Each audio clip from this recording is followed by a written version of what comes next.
WeRiseNation.com. This where the grown men stay so you can kill that noise.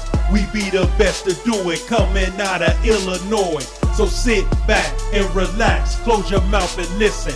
We bout to hit you with this knowledge that you've been missing. Listen closely to the Grown Men Podcast. We Rise Nation is the station with the gift of gab. We dropping knowledge on these topics that you wanna hear. We on point with it, get the picture loud and clear. If you seek it, you will find what you looking for. And once you hear us, it'll leave you looking for some more. Open the door, let us in, we got a special vibe. Now close the door, lock us in, and enjoy the ride. We about to talk about some things that make a lot of sense. And what we talking about, here sometimes we'll get intense. That's what we looking for, trying to spark a conversation. Join us live or you can listen on the We Rise Nation. This where the grown men stay so you can kill that noise. We be the best to do it, coming out of Illinois. So sit back and relax, close your mouth and listen. We about to hit you with this knowledge that you've been missing. This where the grown men stay so you can kill that noise. We be the best to Welcome back to another edition of the Grown Men Podcast. I am your host, BAN, and welcome back to the show. Well, last week we talked about a couple of topics, one issue we had, and that was the 1994 crime bill. And as I spoke last week, we're going to start having more topic podcasts, meaning we're going to discuss issues that are affecting people's everyday lives and things that we think about. And joining me this week is my brother, Mark, remotely joining us on the Grown Men Podcast. Mark, it's good to have you back in. I know you've been coming up with some ideas and concepts you want to bring to the table, so welcome back in to the show. It's good to be back. Always a pleasure being on and speaking to everyone that's in listening distance. Well, yeah, that's good to have you back in here because I know you got an opinion on these things. So this week, what we want to talk about is a topic that me and you have talked about off air, as well as we've talking before with Steele and Mac about these issues. And this one is about sports. And what we're going to entitle this one is the commercialization of sports. And here's a topic piece that I found very interesting online that I read. And it kind of gives us a full scope of what's going on with sports today. It says the commercialization of sports involves the integration of business practices into sports, leading to significant financial investments, sponsorships, and media rights that shape the modern sports landscape. Commercialization in sports refers to the process of transforming sports into a business-oriented activity where financial interests drive decisions and operations. This includes the sale of broadcasting rights, sponsorship deals, merchandising, and advertising, which collectively contribute to the revenue generation of sports organizations and events. So right there is a lot to talk about. But give me your opinion on what you see in sports, and I'll give you my opinion of what I see today in sports. Well, I mean, I don't think it's been any kind of secret. I mean, like, basically, let me say this: like, big business have been involved in sports for decades, if not centuries. Just certain kind of degrees and certain kind of levels. I mean, what you just read from that article there, I mean, it touches on a couple of things, but I mean, it's basically like a lot of information that's already been put out there. I mean, if you break down like the history of sports, you break it down. We're talking about competition. I mean, and you can go back and read and research, where everything started and go back to like the Roman Greeks and in like Africa they had battles, they did like wrestling and things like that too. But basically, is what I say all that to say, it was always about like being competitive, like I can beat you at this. And then it pretty much spawns to like, you know what I'm saying, to where we, you know, see all the different type of sports, professional sports of all kinds. So I mean, with that said, that drew interest for people who wants to see these events, who, you know, they enjoy the competition, they enjoy seeing people like, you know, competing and everything, and they was willing to pay money to see these events happening.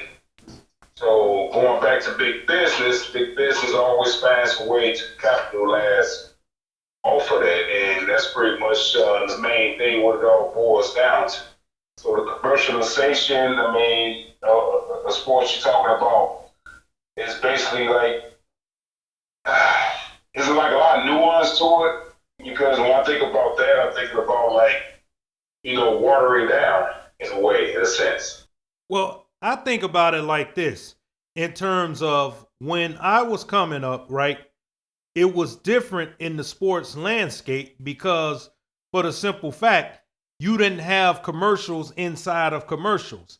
That's what we have today. Unfortunately, we have commercials inside of commercials. And that's my issue with sports, is that it used to be a time where you watch sports and even the commentary is different now, because the commentators are now referring to other things than the things that are happening on the court, and they're referring to other players.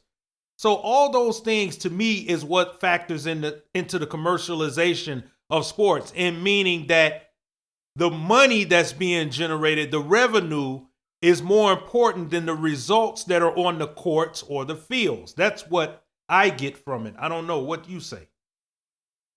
Well, I mean, like I said, a lot of that changed. And yeah, I mean, we say it's a commercial instead of commercial. I mean, because again, big business, you know, pretty much integrated sports, and it's about trying to get as many eyeballs on the product. Like it used to be a time when it was just like, okay, if you was a basketball fan, you know, you like basketball, you wanted to watch the games and all that. I mean, you had a team. Everybody have a favorite team. A lot of people have favorite players. Sometimes you have favorite players that's not on your team per se, but you like the way they work, and you like, you know whatever the case is. So it's like with I said, with that part said about it, like when big business come in, they want to get all the eyeballs on that product. They just don't want to just go for like, you know, the like diehard faithfuls. They want to get as many people as possible watching this. So that's where you get the whole like, you know, commercialization of it. You want to get more eyeballs, those so-called casual fans, or those people that's not even fans at all, but people always like to see a spectacle. It's just like when you see a car crash, it's a spectacle. It's like, oh, let me see what's going on. Oh, what happened? Like the bigger the car crash, the more messy it is, the more people are going to come around to the scene to see what's going on. And that's the way, like, you know what I'm saying, sports unfortunately has been treated. And when it's treated in that way, it takes away from a lot of the things that made, you know what I'm saying, sports, whatever it is, whether it's basketball or football or baseball, or like, you know what I'm saying, even with tennis and golf, I mean, you know, they try to commercialize those too. I mean, it takes something away from it. That's the way I see it. Well, the way I look at it is like this. I used to watch sports and enjoy sports for what it was, because when I actually saw the guys out there grinding hard, right? And we know, you know, today now that the whole scandal is going on in about betting, and a lot of guys from the NBA were involved in this thing, so to speak. It just takes it back to me of saying, when you started allowing this sports betting and all this stuff that goes into that, that helped with the commercialization of sports as well. It played a part. So another part of that, what they were trying to say, what I'm seeing here is they said a positive impacts is increased revenue. Commercialization has led to substantial financial growth in sports. For instance, major leagues and teams that generate millions through sponsorship and media rights, allowing for better facilities, player salaries, and overall growth of the sport. Wider exposure. With increased media coverage and sponsorship, sports gain more visibility, attracting new fans and participants.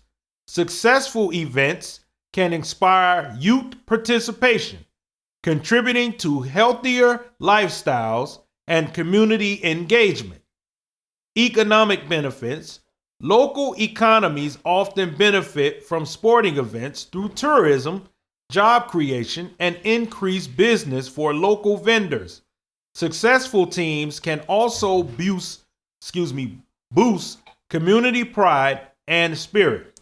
So what I say about sports is what I'm saying is now the media rights deal is a big deal, because I hear this being talked about all the time. And in professional wrestling right now, they say that if AEW didn't have a media rights deal, they would be worth nothing. The only reason they're in business because the billionaire Tony Khan spends enough money to put his shows together. He's able to do so. If he was a regular man running a regular business, he'd be out of business. And I think it's the same way with professional sports when it comes to baseball, football, basketball, and hockey. If these owners of these teams didn't get the media rights deal, they simply would not afford to be able to stay in business, because let's face the fact, attendance is down in all of these sports. So they need to get revenue from somewhere. And how they get that revenue? Through media rights deals. And well, I agree with you with that. With pretty much most of what you said, if not all of it. And my angle, I'm coming from this angle. I get it, because it all boils down to greed. You kept making the thing bigger and bigger. It wasn't like, I see it as some more people found a way to make money off of it. They pretty much dilute it. And it's like, yeah, you're not going to get those big attendance because, like, most people, just like you say, professional wrestling, for instance, like I said, you and I, of course, grew up big time wrestling fans and all of that. Right. And you was going to always be able to get your diehard audience to come and support your shows. And so what they started doing was, when Vince McMahon, got into it, and, this whole wrestling boom of the 80s, kind of like breaking all the norms and breaking the rules to make more and more money off the thing. It kills and it waters down the product. So, again, like, you pretty much overbooked yourself. You pretty much did too many hot shots, and that's the thing with like professional sports too. Is the reason why you have attendance down.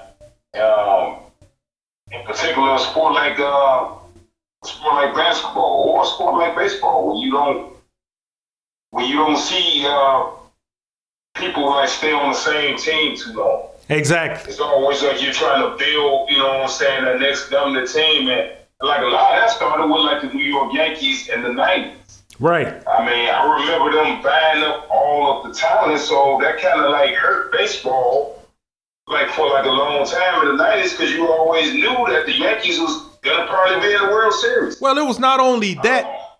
It was not only that, Mark.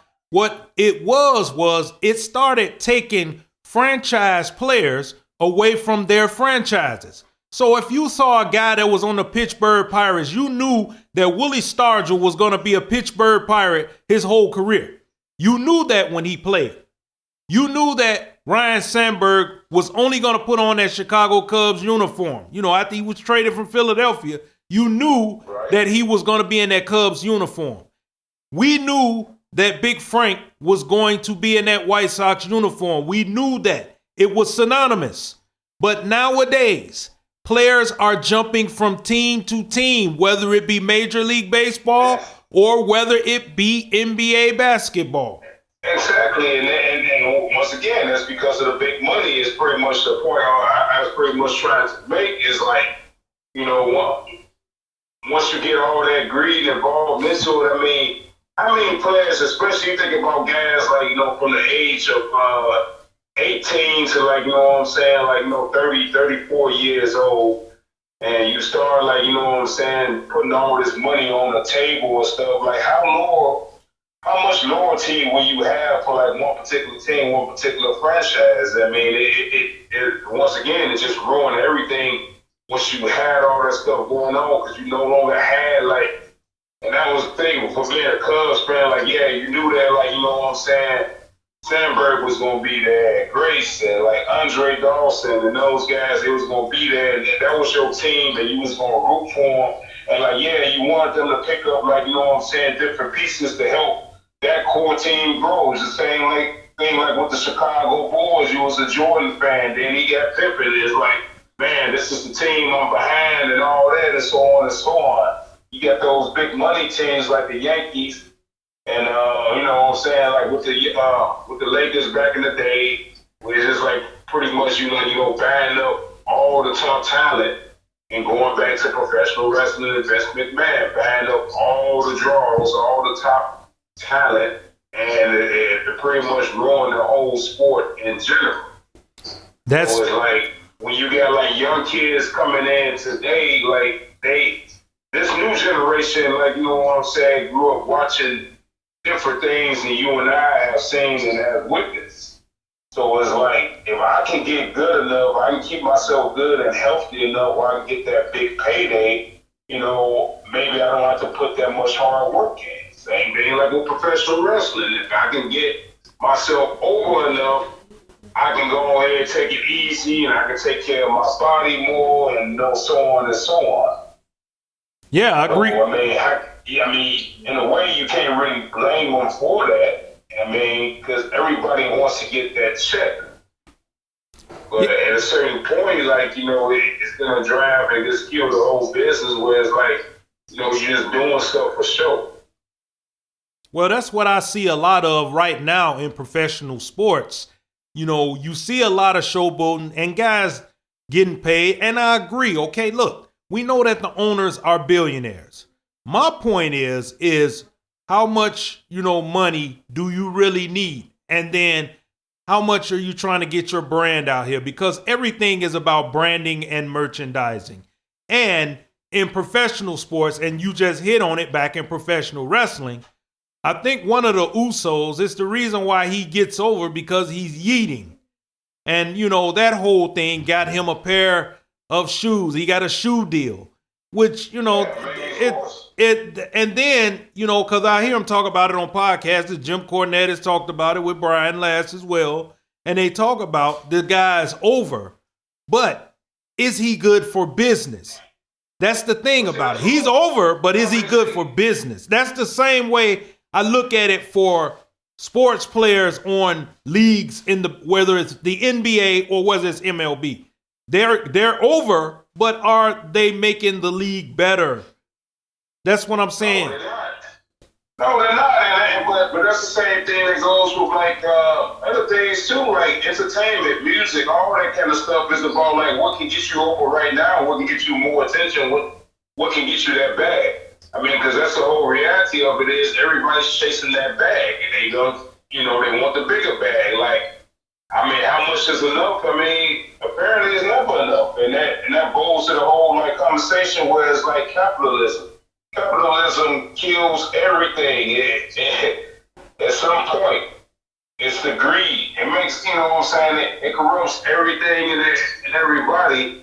So it's like, well, is Jey Uso good for the wrestling business? I mean, it's the wrestling business right now good for the wrestling business. I mean, as far as like, people like, folks like you and I are concerned, like the wrestling business has been dead ever since the 90s. I mean, because if you think about it, it got so big to a point where like wrestling was on TV 5, if not 6 nights a week.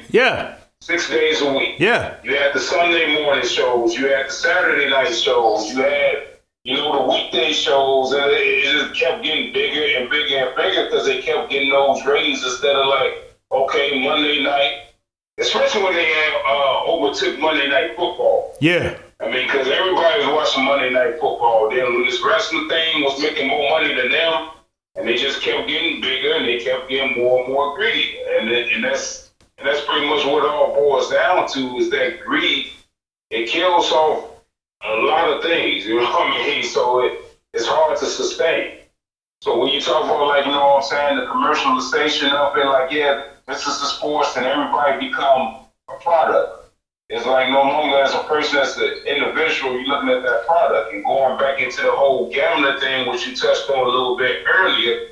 That's the whole thing. Like, nobody, you got fans out there. If you go to like an NBA game or any sports games, like, half of that audience is like, you know what I'm saying, cheering for the particular player to do what they need to do for they can win on that bet, to win those parlays. Like, oh man, I need you to hit 2 more threes. Oh man, I need you to make, like, they don't even care about the team, what team wins or lose.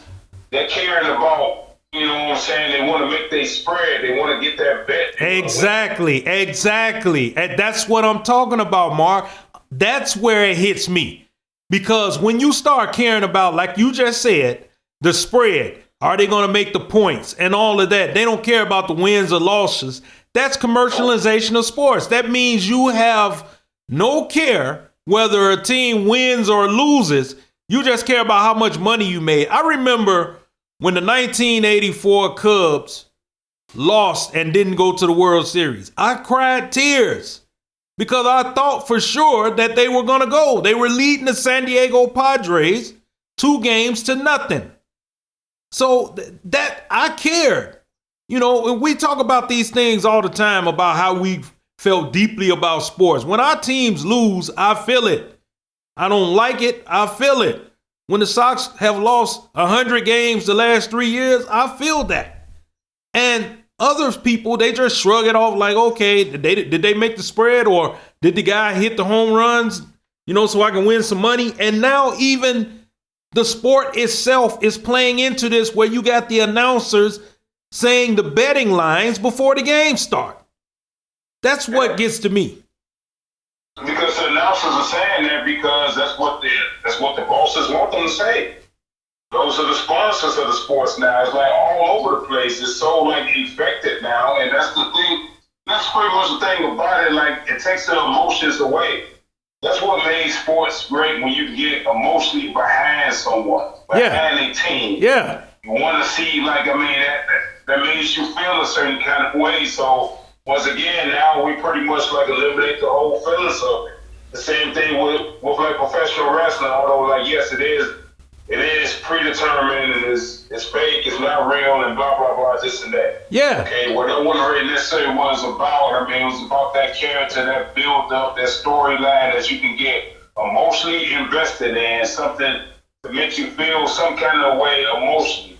Whether you hated a guy or you loved the guy, that meant something. Now, in today's wrestling, everybody knows it's all garbage. It's like, okay, these guys are playing a role, especially now, like, after you seen this big triple cage match where they, did all this stuff to each other, and the tables and going through the furniture and the glass and this and that and all the hoopla. After the match, they're on a podcast, or they're on a media scrum or whatever. They doing the post-match stuff where they talk about, yeah, we had a good performance, it was all right. Yeah. I mean, like, you know what I'm saying, where's the fellas at? I remember back watching basketball, like, guys did not like each other during the season.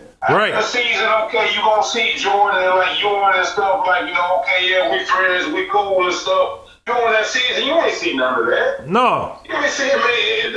That's not what it's about. You know what I'm saying? Like, you didn't see guys coming together, okay, yeah, we all friends now. No. And then by the time LeBron them came up into the league, you seen it was pretty much all friends. It was like, you know what, I want to play with my friend. Yeah. And okay, I want to play with this guy too. I mean, it stopped being about like, okay, let me see what I can do to, like, you know what I'm saying, make my team the most successful and to get that ring and all that kind of stuff built built my gas up. It's like, no, man, let me go ahead and play with my friends, and we're gonna have a good time. We're gonna go to the club after this and that, and it just pretty much killed the whole emotional, the whole competitiveness.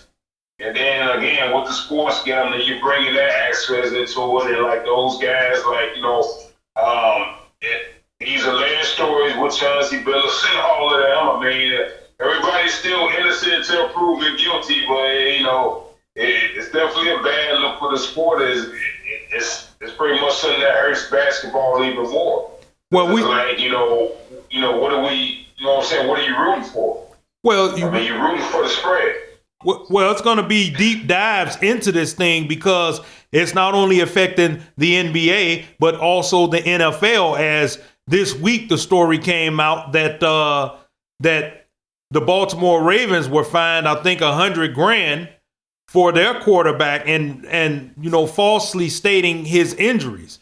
So this is one of them situations that's going to play in too because everybody looks at the sporting line. So with Lamar not playing, of course, he didn't need to play and they still beat the Bears. But the situation is that now they're starting to look with scrutiny under players and their injuries and what is actually going on. Are these guys hurt or are they being held out?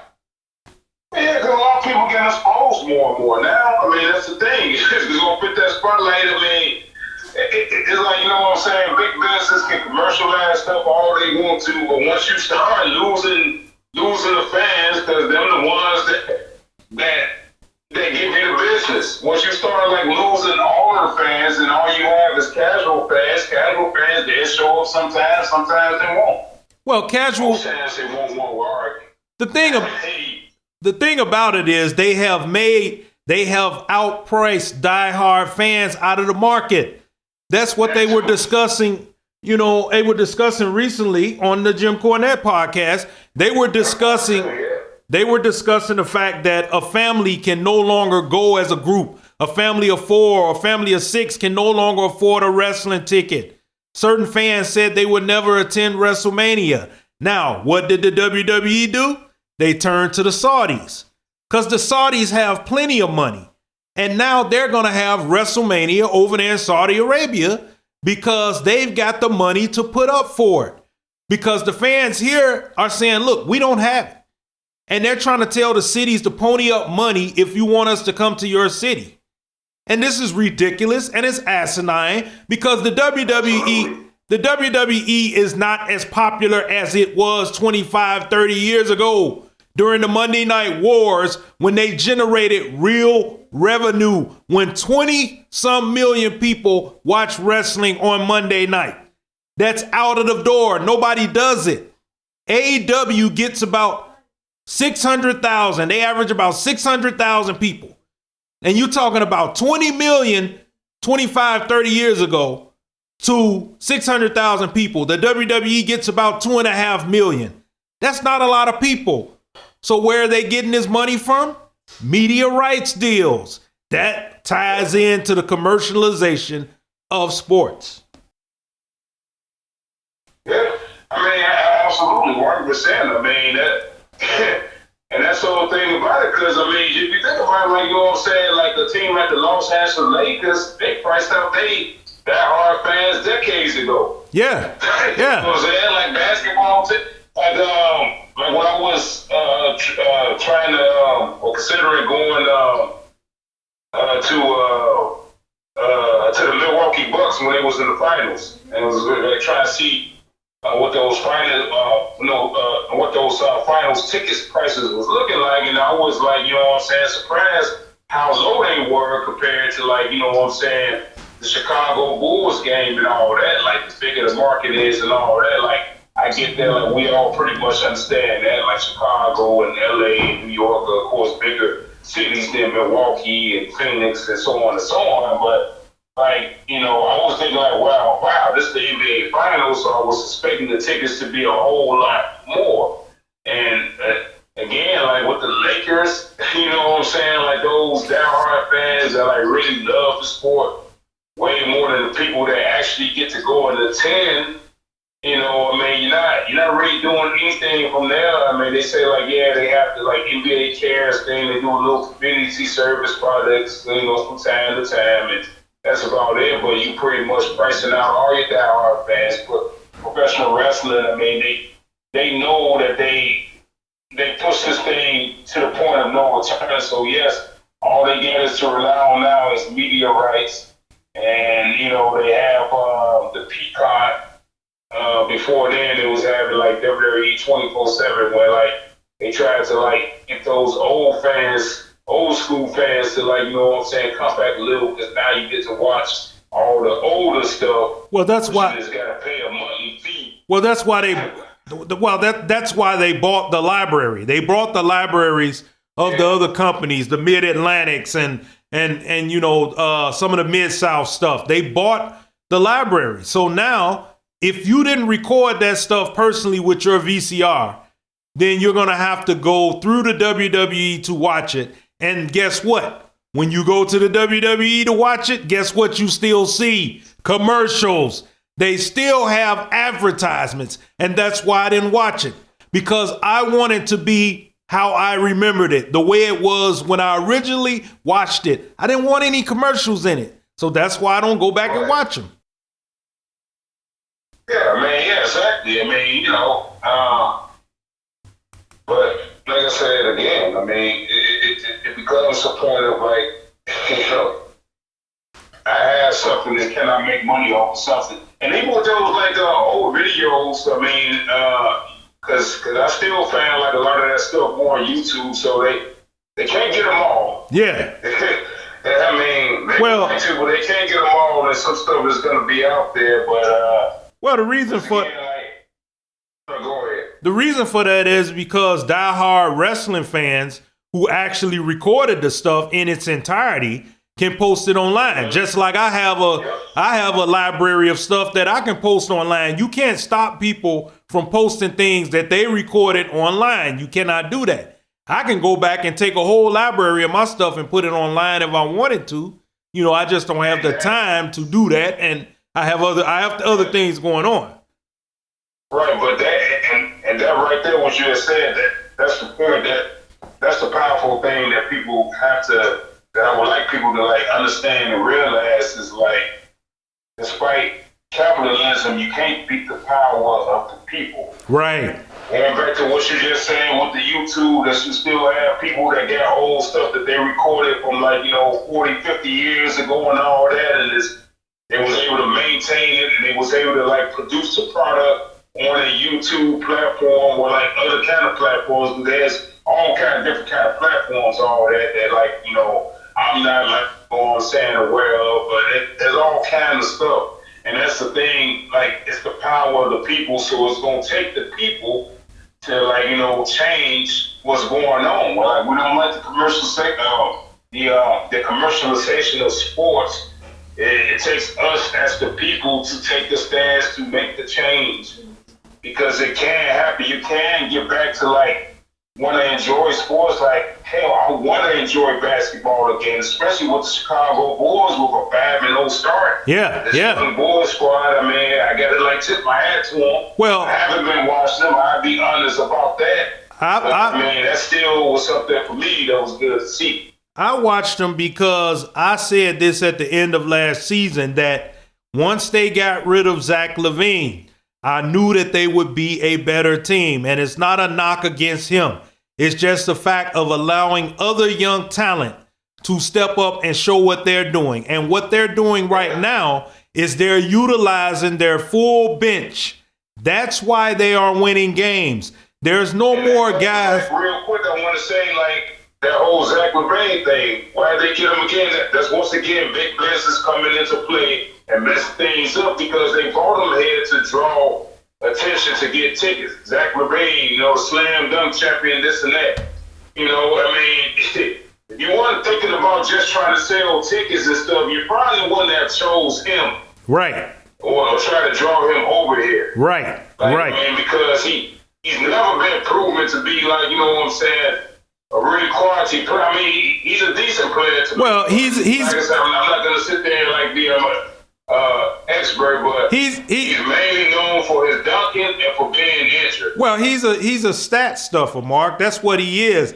He, along with James Harden and Russell Westbrook, they're all, stat stuffers. They're gonna get the stats. It's no question about that. But exactly, is either one of those guys ever going to be the guy you say, that's the guy I need to go get to win a championship? If the answer is no, you don't go get them. That's my whole point about these players. They go and get these players for, like you just said, it's for financial reasons. So they can say, look, this is who we got on our team. Look, he's a superstar. He's a slam dunk champion. He's this, he's that. But he's not a team player. He does not make the guys around him better. And that ties in the commercialization of sports. As it says right here, negative impacts for that, right? Rising costs for fans.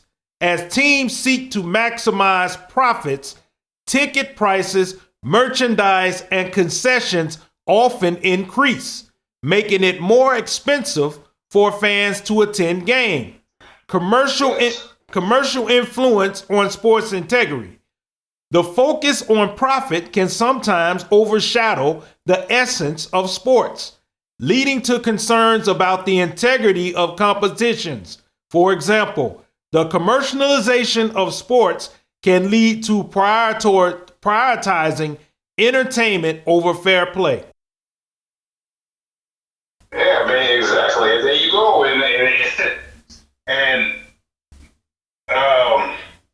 Again, I apologize, I almost lost my train of thought. Like, again, that's what it's all about. What I was gonna get at is like that's why you see, what I'm saying, these teams like say for instance like the Chicago Bears and stuff. I mean, 'cause it is like teams. It almost gets to a point where like they don't mind losing if they know people won't show up anyway. Yeah, exactly. They're gonna show up and they're gonna buy the merchandise and they're gonna, they tend to like exploit that, and that's always been so wrong to me when you're not even trying to build a team for your fan base, your people, the ones who want to see a successful team, a successful organization that wants to see a franchise. It's been a long time since we really had a good franchise, not what I want to use. I meant to say dynasty. The Cubs was the last thing close to a dynasty that we is getting in Chicago. Well, you had the Blackhawks. Because they was the ones, and the Blackhawks. You had the Blackhawks. The Blackhawks were the Blackhawks. The Blackhawks were right. The Blackhawks were after. When you think about it, the Blackhawks were a little bit before the Cubs, but the point is that they were the last ones you can consider a dynasty because they actually won 3 Stanley Cups. The Cubs only won 1 World Series. So you can't consider that this little era they had as them being a dynasty. I don't look at that as a dynasty. I look at 3 Stanley Cups against 1 World Series. What I meant by saying closest to a dynasty was like it looked like they was going towards that level when it was like, making it to the playoffs because you haven't seen them consistently be playoff contenders like that. Yeah, those categories. It looked like they may have been able to win, like a second World Series or something like that. Like, so they went on. It was like kind of the closest thing to a dynasty, not necessarily being a dynasty, because yes, dynasty. When you call yourself a dynasty, that means that you got championships to back it up. Otherwise, you can call the Buffalo Bills in the 90s a dynasty. Exactly. Exactly. They have AFC champions. Right. That's championships. Yeah. So, Yeah, I agree. I get your point.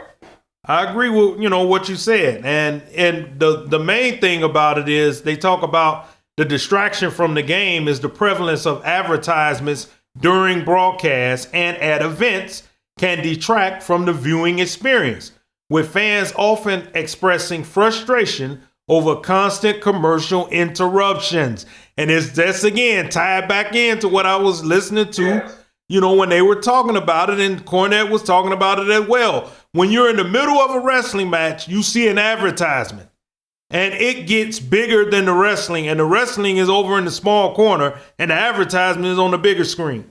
And then they switch back, and it looks so low rent and low budget. And then the WWE is no better when they have inside the ring advertisements. I mean, it's just bad. Not even Vince would go that low. Maybe, I don't know. I mean, it's just a whole point. Like, I mean, again, like you watch these games and all that, they gotta stop. You gotta get it out to the sponsors and all that kind of stuff. It takes away, it waters it down, and I mean, right now, I mean that's their main bread and butter. And again, like they want to continue to make that money. They want to continue to. It just becomes a whole sickness. I mean, again, and it takes away from it. I mean, like I said, you don't really always feel like anytime like it would be something that I really like. I used to hate when it catch on to like, what I'm saying, like the population. Yeah, and it's like, yeah. I know. Because it's gonna be watered down. I always felt the same way. When other people like the things I like, I felt like it was gonna be watered down. Yeah. And most times it ended up becoming watered down. The more popular something gets. So, do you see us getting back to those days where it's like, certain particular sports become back to that, basically become smaller, or to say that to be less mainstream. I can't get back to those days. I can't see that, Mark, and I'm gonna tell you why. When something I heard, as I said before, I'm gonna reference back to something I heard, when they were talking about it online, and that is that they are now having AI to book wrestling. So, good night. At the end of the day, this is how I feel. I think that the commercialization of sports has watered down sports. It's made it less enjoyable. They want to include everybody. And once again, when they get out and make statements like giving grown men flowers, when I hear commentators say this, I always tense up because it's like flowers. You give a man dap. And I'm not going to sit here and try to argue about the sexes, the battle of the sexes, because it should be non-existent. It's like when Adam Page had to come out there in AEW and say he's the men's world heavyweight champion. Like, that had to be stated as if men and women should actively compete for world championships. But this is where we are. And I feel like once you open Pandora's box, you can't close it again. This is where we're headed. And that's why, for me, it makes sports just less enjoyable. But what do you say? I mean, I completely agree. I mean, it does make it less enjoyable. I mean, I get the whole, give people flowers. I mean, that's usually a term that's tossed around for, showing appreciation while they still here instead of waiting until they die or make transition, give them their props and respects right now while they still around. I mean, that's kind of like new to be using that in sports because when sports professional athletes, they're doing well enough and they're good at what they do. They kind of already get their praise and appreciation and admiration and everything else that give flowers was always used for non-sports people or people that you should be appreciating right now while they're here, the ones who don't get any attention at all. But yeah, I mean, when it comes to with the sexist thing, I mean, we talked about that before, professional wrestling, how you have to have a women's division and all that kind of stuff because that's what we at right now.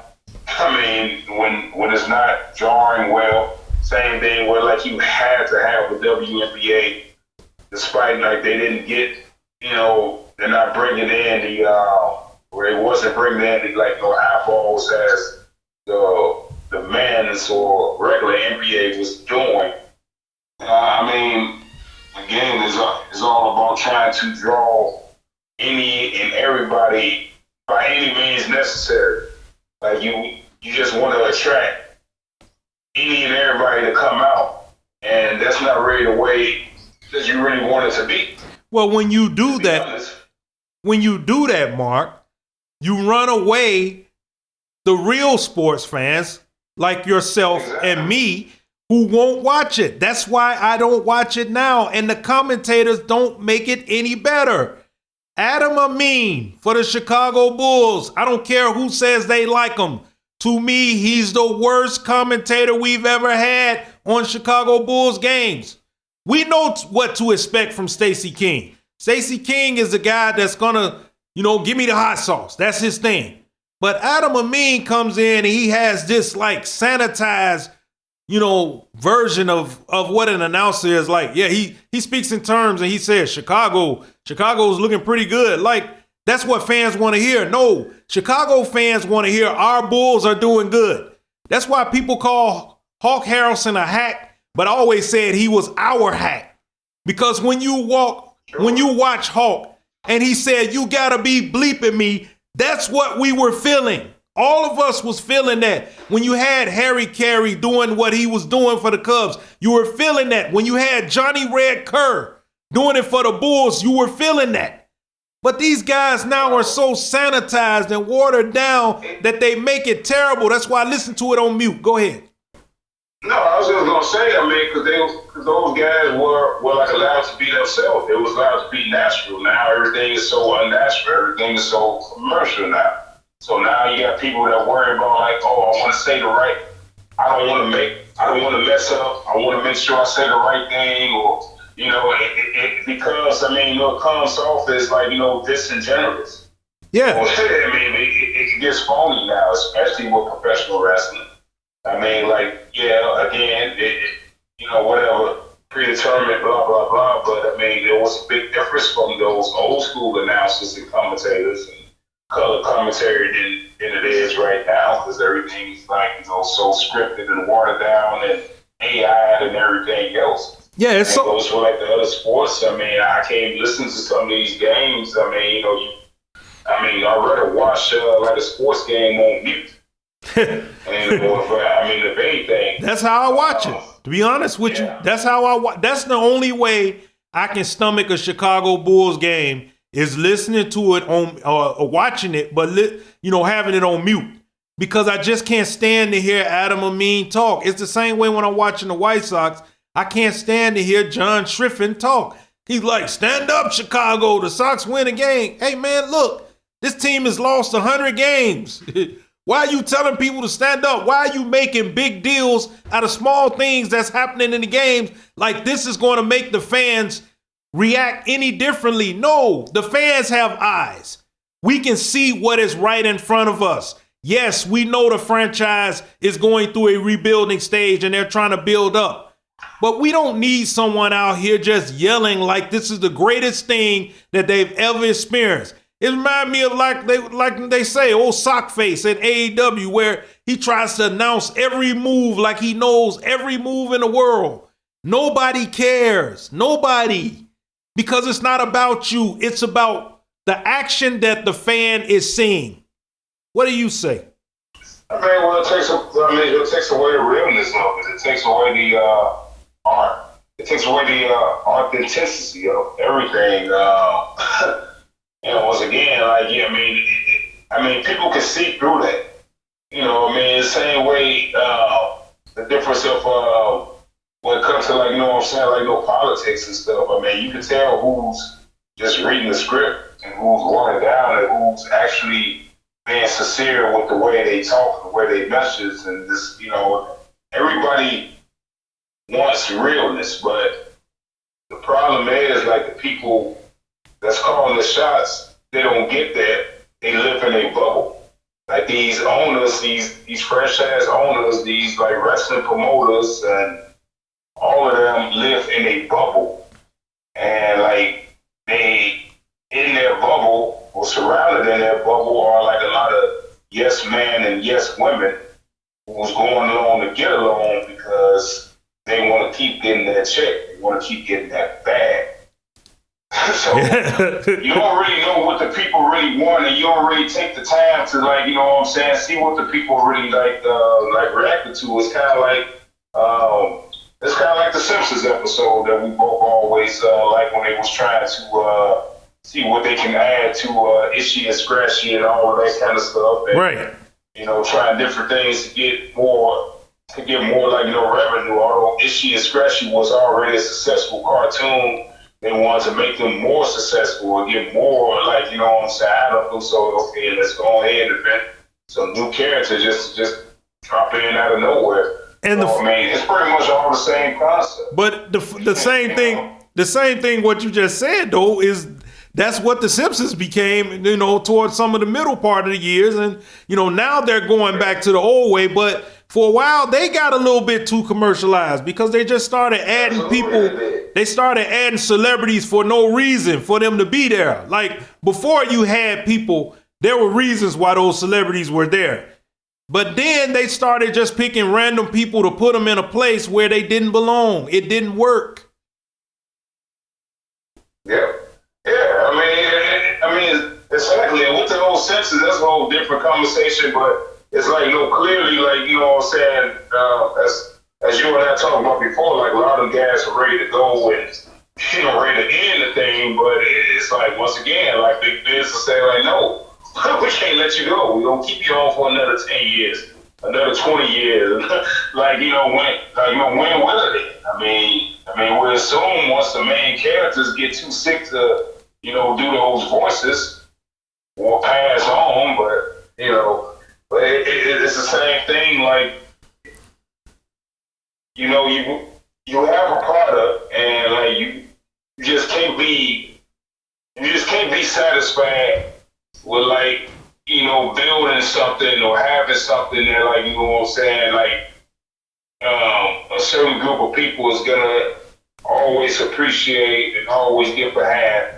Once again, when it comes to sports teams, I mean, we know that guys are gonna get older and they're gonna age and they're never gonna play. So you hope for that franchise to, you know, bring in more players to once again try to rebuild. I mean, that's the whole process of it. And you're gonna root and you're gonna sit there and, like, you know what I'm saying, deal through, you know, go through those tough years, and, you know what I'm saying, want to see something. I mean, it's just like when you grow a plant. You know, you put the seed in, you plant the seeds, and you want to see it develop and blossom and everything else.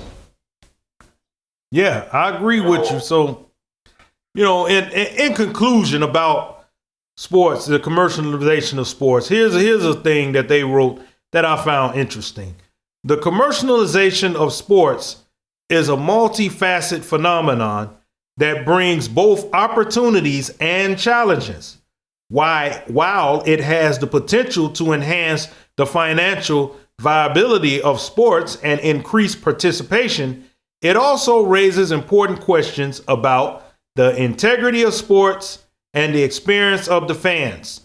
Balancing these aspects is crucial for the sustainable growth of the sports industry. So, Mark, what is your closing thoughts on the commercialization of sports?